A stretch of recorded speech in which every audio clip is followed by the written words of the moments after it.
Pour cette vidéo, on va laisser les films de princesse pendant un petit moment, sinon je vais finir par pisser des paillettes et chier des arcs-en-ciel. Nous allons nous intéresser à un Pixar un peu spécial, car ici il ne s'agit pas d'une suite d'un de leurs succès, mais d'une préquelle. Le genre d'exercice que Disney a maintes et maintes fois essayé, mais qui n'a jamais marché. Bon, parce que déjà d'une, ces films sortaient en direct to vidéo et non au cinéma, et de deux, c'était pas de bons films. À part un que je peux vous conseiller si vous voulez passer du bon temps, Le Roi Lion 1/2 Hakuna Matata. Je pense que c'est le seul préquel valable de Disney. Mais là on ne parle pas de Disney, on parle de Pixar cette fois. Donc est-ce un bon préquel ? Eh bien nous allons voir. Donc Monster Academy, ou dans sa version originale Monsters University, ou dans sa version québécoise L'Université des Monstres, est un film réalisé par Dan Scanlon, sorti au cinéma en 2013. Comme La Reine des Neiges, tiens, le hasard fait bien des choses.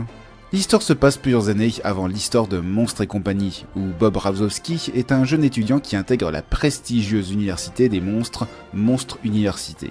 Merci Captain Obvious.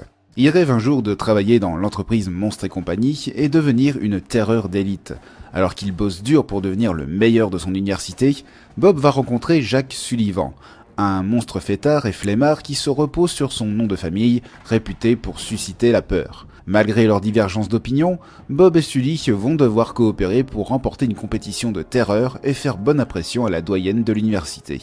Les personnes férues de cinéma le sauront sans doute mieux que n'importe qui, les préquels sont souvent des projets casse-gueule. Vu que le principe est de raconter non pas une suite, mais un événement qui précède l'histoire originale, si on reprend les mêmes personnages, il est difficile de créer des enjeux. Les spectateurs ayant déjà vu le premier film sauront qu'il n'arrivera rien de grave au protagoniste pour que la préquelle respecte la continuité de l'histoire. Par exemple Gandalf dans la trilogie du Hobbit, si on a déjà vu la trilogie du Seigneur des Anneaux, on sait déjà que rien ne lui arrivera pendant les 3 films, puisqu'après il doit aider Frodon à détruire l'anneau. Et c'est aussi pour ça que Disney réussit rarement leurs préquels. Tout le monde a vu au moins une fois le film original, du coup difficile de créer des enjeux avec les mêmes personnages. Mais Pixar relève quand même le défi et va développer l'histoire de la rencontre entre Bob et Sully. Et c'est une approche assez intéressante. Contrairement à Monstres et compagnie, où nos héros sont copains comme cochons, ici ils sont rivaux. Tous les deux ont une méthode différente pour aborder la peur. L'un est plus théorique et cérébral, et l'autre est plus improvisateur et dans la pratique. Et leurs personnalités font écho à ce qu'ils sont dans le premier film. D'ailleurs, tous les éléments de Monster Academy font penser au premier film. L'introduction pendant l'enfance de Bob, où il visite l'entreprise, Léon qui au tout départ est gentil et social et deviendra de plus en plus amer, le testeur de cris, les bonbonnes à cris. Pixar joue beaucoup sur la nostalgie de Monster et compagnie, qui est certes un peu une facilité d'écriture. Mais il n'y a pas que ça dans Monster Academy. Pixar a voulu faire une dérision d'un teenage movie où l'action se passe dans une université. Et le souci, c'est que ce n'est pas très original non plus. On a tous les archétypes de ce genre de film. Le bully, l'intello, le doyen rabat-joie, le loser, tout y est. Et puis il y a le groupe des protagonistes qui ne vont pas s'entendre au début et qui finissent par bien s'entendre à la fin. On a déjà vu ça dans plein de teenage movies diffusés sur Disney Channel. Malgré ça, j'ai quand même une petite préférence pour la doyenne de l'université, Madame Hardscrabble. Son chara-design est vraiment cool, avec sa tête de dragon et son corps de scolopendre. Elle pète la classe en vrai. La seule vraie force de Monster Academy, c'est sa morale de fin.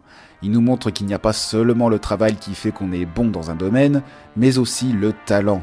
Tu auras beau travailler dur et avoir de bons résultats, si tu n'es pas fait pour quelque chose, tu ne pourras pas t'épanouir dans cette chose.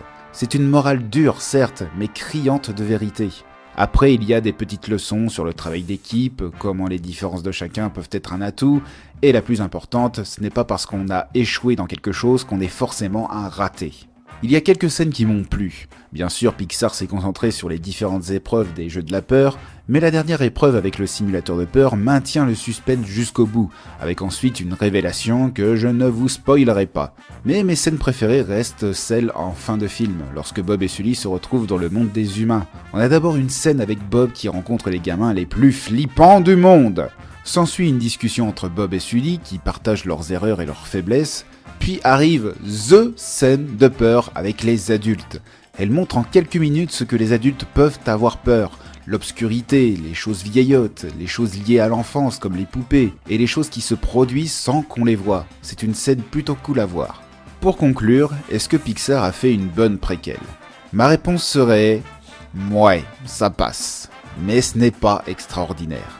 En effet, j'aurais préféré que Pixar fasse une suite de Monstres et compagnie, plutôt que de raconter la jeunesse de Bob et Sully. Surtout quand au final, il s'agit d'un teenage movie dans le monde des monstres. Il y a quelques bonnes idées par-ci par-là, mais on est vraiment en dessous de Monstres et compagnie niveau originalité. Vous pouvez le voir si ça vous intéresse, mais le film n'est pas indispensable.